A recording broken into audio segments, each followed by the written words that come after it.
আখিরি পয়গম্বর মৃত্যুর সময় দুইটা কথা বলে গেছেন, আসসালাত আসসালাত, যে হে আমার উম্মত, নামাজ তোমরা ছেড়ো না, নামাজের কোনো বিকল্প নাই। নামাজ না পড়লে নবীরও সুপারিশ করার অধিকার থাকবে না। আরেকটা বলে গেছেন, ওয়ামা মালাকাত আইমান, অধীনস্থদের ব্যাপারে তোমরা বড় সচ্চার থাকবা। সকাল থেকে সন্ধ্যা পর্যন্ত মাথার ঘাম পায়ে ফেলা মানুষ কাজ করে, কিন্তু দিন মজুর তোমরা দেও না, এমন যে না হয় কর্মীদেরকে যথাযথ পাওনা তোমরা বুঝা দিবা।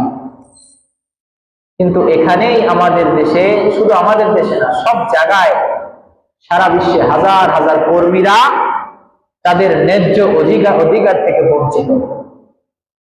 আর ইসলাম শিখায় কি কর্মীদের ন্যায্য অধিকার দিতে হবে, এটা ইসলাম শিখায়। মানবতা ইসলাম শিখায় আমাদের। এজন্য সব সেক্টরে যদি আল্লাহ আল্লাহ রাসূলের তরিকার উপর উঠে যেতে পারে, তাহলে সমাজ থেকে সব ধরনের অন্যায়, অত্যাচার, পাপাচার, অবৈধ সব জিনিস সমাজ থেকে চলে যাবে।